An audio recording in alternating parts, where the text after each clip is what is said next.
All right, now say the alphabet backwards. Z. Very good, keep going. Y.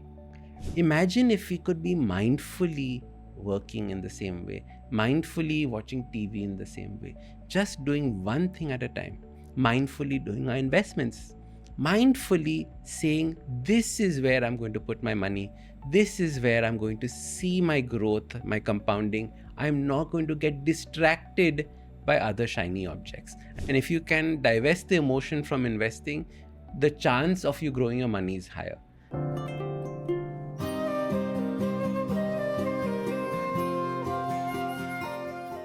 Hello and welcome to the Compounding Mindset by Axis Mutual Fund. I'm Ashdin Doctor, your habit coach, and with us we have Paridhi, our fitness coach. Now Paridhi, I'm going to give you a task to do. All right? Can you touch your nose like this? Come on, follow me. I'm gonna have a tough time removing my hand from here. All right, now say the alphabet backwards. Z. Very good, keep going. Y. And that's exactly what our topic is about today. We're going to be talking about multitasking. Was that easy to do? Absolutely not. Multitasking is absolutely useless, and we all try and think that we are absolutely fantastic at multitasking. So, Paridhi, when I say the word multitasking, what comes to your mind? Not a lot, because I know for a matter of fact that I'm not that great at multitasking. Like doing 5 different things at the same time is generally not my forte. And I've realized this the hard way. Generally not my forte. And I'm sure you have clients that come to you that think they're masters at multitasking. They're listening to you while they're messaging or they're thinking about something else. What typically happens when they're in that state? Oh, I love this because this is like every morning in my class. Every single morning. 7:30 a.m. Warm-up's done. Explanation has started. And people have looked down into their phone. Or they have looked out somewhere because they heard something. And when they look back, I'm looking at them and they're like, what happened? I'm like, how about you tell me what happened? Because they think that they've heard it while looking at the side, but they have completely misthought what I have said. So I think the ones who think that they can multitask don't really multitask. They're just shifting their focus from one thing to the other. And when you actually point that out to them is when they realize, oh, I really did not listen to what exercise we are going to do. And 5 minutes later, when 3, 2, 1 has happened, they are literally standing and looking around what to do. Someone's doing burpees, somebody else is doing jumping jacks. Yeah, and that too after explaining 4 times what it is that you need to do, because they've completely lost focus only and decided to drink water, fill water, reply. 5 other things are happening, but they aren't really listening to me, which they think that they are. And when I started working, we didn't have as many distractions as we do now. Nowadays, when I walk through an office, I'm seeing people replying to an email, at the same time looking at their phone, at the same time having a discussion about cricket with somebody. There are just so many different things that are happening. And the funny thing is that everyone thinks that they are doing a good job in all of them, when actually it's not 100%, 100%, 100%. It's almost like 10%, 10%, 10%, and the remaining 10%, remaining how many, 70%, God knows where that goes. So you rightly said, we can't multitask as human beings. Our brains are not wired for that. They're wired for task switching. Do one thing, then do the other thing. And then if you want to come back to it, it's almost like reprogramming your mind to come back to this. So multitasking never ends up working. I remember this one time I was working on a presentation when I was very, very young. And these were the early days when there was not too much of a distraction. It was just the presentation and a reply to somebody. I remember in the reply to somebody, I wrote all the points of the presentation. And in the presentation, I wrote what I was writing in that email. It was the most embarrassing thing, because then my boss calls me and says, Ashdin, I don't think you should be doing something else while writing the presentation. Have you seen this slide? It was the most embarrassing thing. You never make a mistake again like that once something like this takes place. Yeah, I think even I used to think right out of college that I could multitask. Like, I'm young, I can do like 5 things at a time. I can reply to somebody and still like keep typing or keep writing. I can eat and message and do all of that. Until I think a couple of months ago, while I was coaching somebody, I'm coaching them and I'm giving them a count. Somebody's just walked into my peripheral vision, and in my brain, I'm like, okay, you got to say like hi and good morning to them. Meanwhile, I've forgotten what count they are on. And my client is like, but what count am I on? I'm standing with a barbell on my back. Can you please tell me? And I'm like, oh, that was like that light bulb moment for me. Like, you really cannot multitask. You either say hi or you finish your counting. You cannot do both of it at the same time. And I think my clients also don't understand that, because they think that if I'm going to give them 5 instructions, they're going to be able to do all 5 of it together. Correct. Like, now movements can be complicated, right? There are, like, a simple thing like squat has like 5 or 6 points of performance that you need to think of when you're trying to squat down. And I've seen this time and again with people who think that they are smart and they can get all the instructions together and they can execute it very well. I tell them 1, 2, 3, 4, 5. And when I started, and I'm like, okay, go ahead, squat. And they'll be like, huh? What are you What? talking about? What? Which one to execute first? So I think, like, in coaching also, a lot of coaches use this concept, which is also a very medical concept, called as triage. You do the most important thing, the one that can harm you the most. First. You correct that first. You take care of that first, and then you build upon it. And that's the only way that you can actually learn a movement. Complex movements like clean and jerk, Olympic lifting movements like snatches, they have so many points of performance that if I show you one, and you'd be like, where to start and what Complete confusion. to do. Complete confusion. And you know, this idea of triage is so interesting, even from a finance point of view. You know, when people are investing, they're like, okay, you know what? I've heard that diversification is the thing, so I need to put my money everywhere. And they completely lose the plot by not understanding where to allocate the money, how, and how do you maintain all of it. I've known people who have completely forgotten about investments that they've made, or have made wrong investments because they were distracted by something else at the time. So I think this triage concept works very well here. When you say, what is the most important thing that I need to first focus on? Okay. So, like, first focus on all the things that are going to compound. So all your, your SIPs that you need to put in, all the things that you know are going to be your backbone of your investments. That would be your first step, I'm guessing, from a triage point of view. Then you put in all the other extra things that you want. But only once you have got the basics in place. Don't try putting everything together. Correct. And in fact, this is a concept, as you rightly said, I'm actually using when I'm investing, right? Because I've put all my basic amounts in place, right? My SIPs are happening, they're getting auto debited from my account, all of that is in place. And now, if I want to make a bigger expenditure, I can be like, okay, here's this big expenditure coming 1 year down the lane. How do I now cater to that? Correct. Right? Without having to be like, oh, remove money from here, put it there, or move 5 other things, because those basics are sorted. And now I can think moving forward that, okay, I want to spend, how do I get there? So I think that concept of isolating, but also knowing when, what, and where it is happening is also equally important when it comes to compounding and also diversifying it correctly. I think the key part out here is getting your information right and understanding what is going to compound and what is not going to compound. Double down on the things that are going to compound, because like we keep saying on the compounding mindset, it is all about understanding how you can maximize your returns using these kinds of tools that are going to compound your return. When it comes to expenses, how do you maintain your expenses so that you have enough to invest in ultimately? I think that balance is so critical for us to, understand and use. Yeah, and I think even when you're trying to make those expenses, right, 5 different expenses together, don't know where the money is gonna come from, because everything is Or happening. where the money is going. Or where the money is going, because everything is happening together.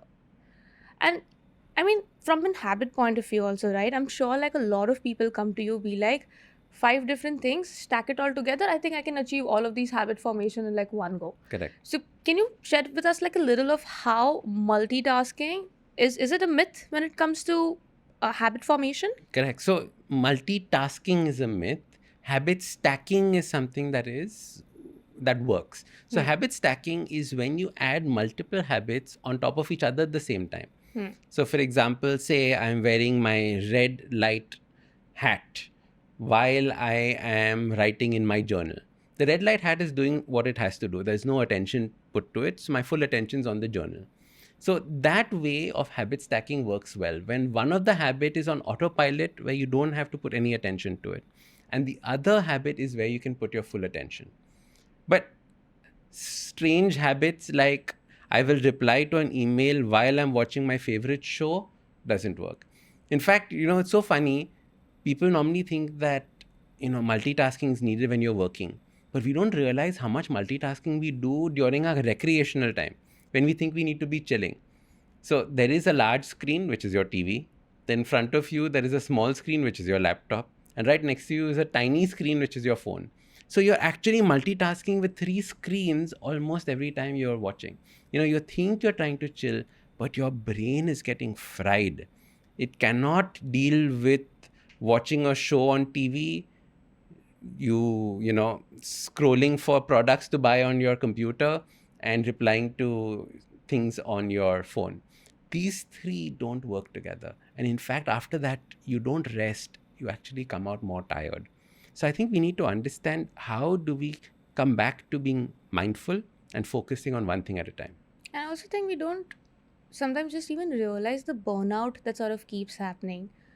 Now the fact that I'm more cognizant of doing one thing at a time, when multiple things are happening together, I actually realize that I'm not paying attention to anything. And it could be as simple as if my family's sitting together for dinner Correct. and TV is playing in the background, right? We're talking to each other, something is playing in the background, I'm also eating at the same time. I have zero clue of what my parents are speaking. Like, I can't even pay attention to that. Somebody's screaming from the television. I have no idea of that. And it just feels like, oh my God, this is not a peaceful dinner time. No, it's overwhelming. It's so overwhelming. And at the end of that dinner, which is supposed to be nice and peaceful and like a way of connecting, it almost feels like, oh my God, that was such a task. Like, I literally feel burnout. And now I've started just muting the TV. I'm like, finish this conversation. We can eat and have this conversation at the same time, and then I will switch on the TV. That burnout seeps in without us even noticing. You're so right. We call it multitasking. Multitasking gives it that feeling that I'm doing something useful, I'm doing something good, I'm doing something that is productive in nature. But what we're actually doing is multi-distracting. Correct. It is just multiple distractions that we are now facing instead of multitasking. Correct. Imagine if you could just call it what it is and say, I am not multitasking, I am distracted. You will have a different approach to the way that you deal with multitasking. You will approach the problems differently. You will say, you know what, this is a distraction. I need to now learn how to cut this out from my life.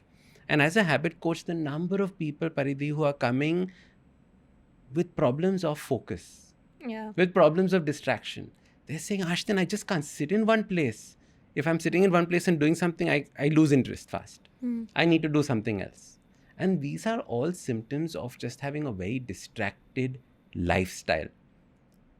I was in Japan a few years ago, and one of those monks was teaching us meditation. And he was saying, everything can be a meditation. Come, we will now do a walking meditation. So while you're walking, you're only walking. You're only feeling the way that the ground feels on your feet. You're only feeling the way that the wind feels in your hair. That's it. You're completely coming down to this point. And I was much younger at that time. I was like, what nonsense is this? This sounds like complete rubbish, walking and meditating. And we actually did this. And I could suddenly see all my thoughts coming down. Imagine if we could be mindfully working in the same way, mindfully watching TV in the same way, just doing one thing at a time, mindfully doing our investments, mindfully saying, this is where I'm going to put my money, this is where I'm going to see my growth, my compounding. I'm not going to get distracted by other shiny objects. And I think that balance is where the real growth and the crux of this comes from. Yeah, it's like simple intent over doing multiple things at the same time. You know what's really funny on social media, and this is something like we colleagues talk about all the time? You must have seen these reels where somebody's trying to balance on a Bosu ball, squat at the same time, there's something happening overhead. Nothing is getting achieved out of that. That entire concept of multitasking is like literally achieving zero fitness, and it's literally for just like likes and comments. Instead, if you just did one thing at a time with a lot more focus and intent, you're going to get a bang for your buck out of that particular exercise in that moment.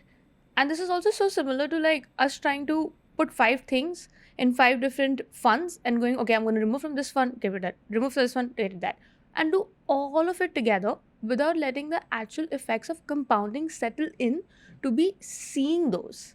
Like doing variations of the same thing over and over again because we're just bored of one thing. I think this boredom is a big one. Also, what's interesting, the other day, this reminded me of a story. I was in the gym and there was this guy balancing on one leg with one hand doing dumbbell curls. So I was like, what are you doing? He's like, bro, I'm saving time. I am working on my ankle mobility and strength. I'm working on my core and I'm working on my bicep. And I was like, none of those things are working to your fullest. Focus on doing just ankle mobility or just your core work or just your dumbbell curls. This is where we think we are being smart with our time, but actually we're being silly because in the long run, we're not going to get the same kind of results that we would get from focusedly approaching it. So I think that's something where we need to realize that it's not smart on time, but it is about being smart on our focus. Absolutely. Speaking of these funny exercises, when it comes to triage in the world of movement, we basically end up focusing on 4 things: prioritize, assessment, action plan, and sustainability. And I feel like those tie in the world of finance also so well because if your priority is to save for the long term, investing in SIPs is such a great way for it. And then years down the lane, you have a beautiful window to assess. And if you know this is working for you, you can find and diversify into different SIPs to be able to let that compounding happen. And because all of this needs to run in the background of your life automatically and to make it sustainable, we have systems that we can put into place where you know that you don't have to worry about it. And in the first week of every month, the money is getting invested safely and it's just happening by itself. So I feel that's such a good tie up in the way we look at movement and fitness and the way we can look at our financial health as well and not only just our physical health. Without it turning into one multitasking nightmare. Imagine if you Exactly. had to do all of these things by yourself, it would be complete madness.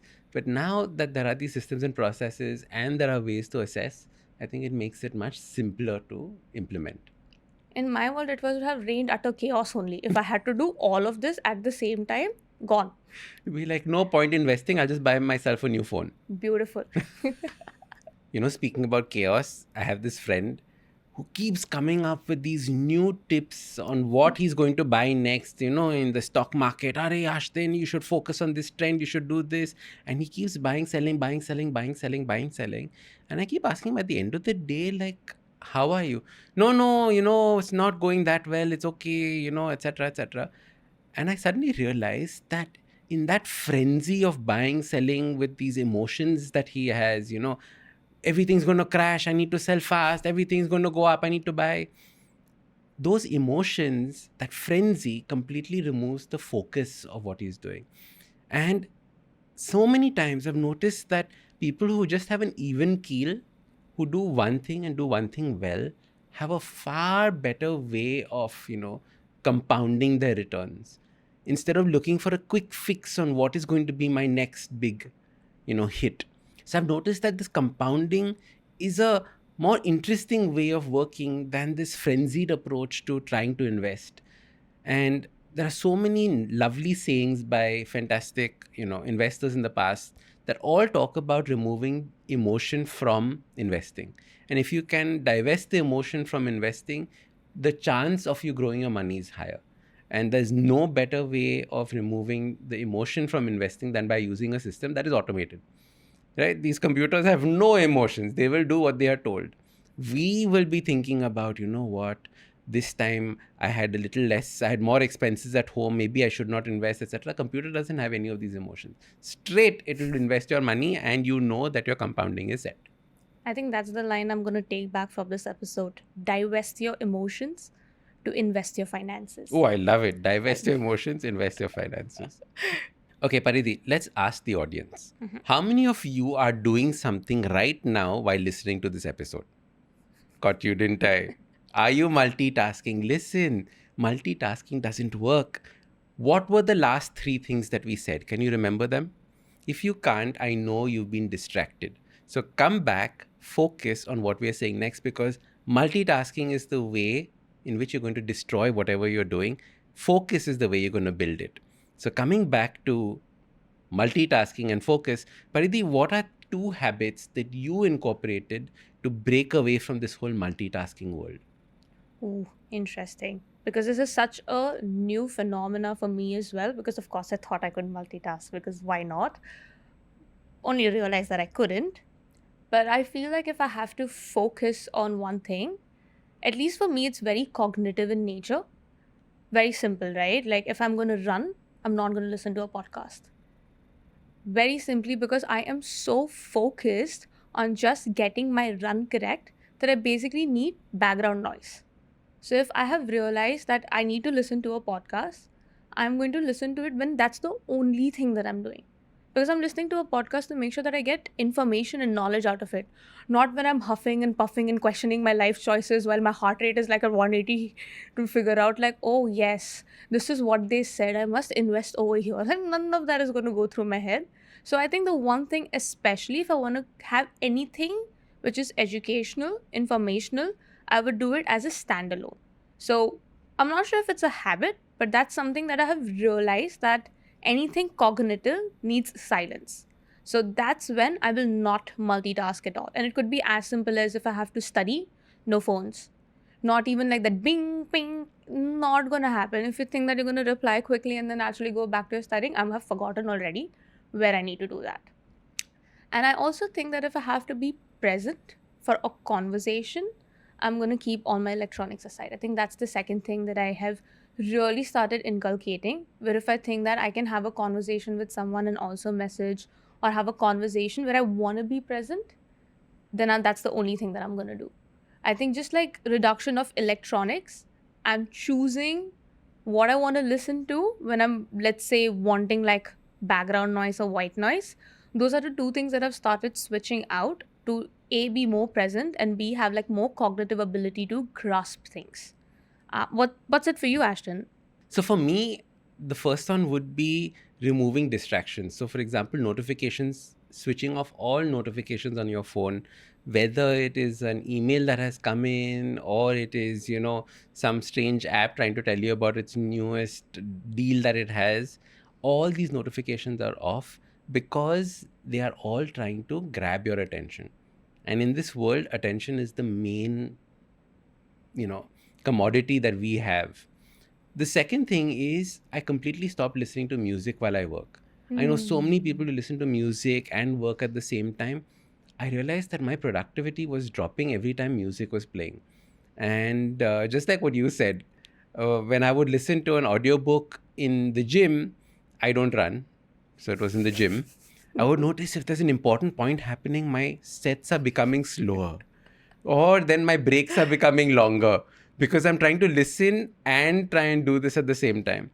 When I'm at a failure point, I have no idea what the person has said on the phone because my entire attention is at that exercise moment. So I realized that these are little things that I have understood that were distractions.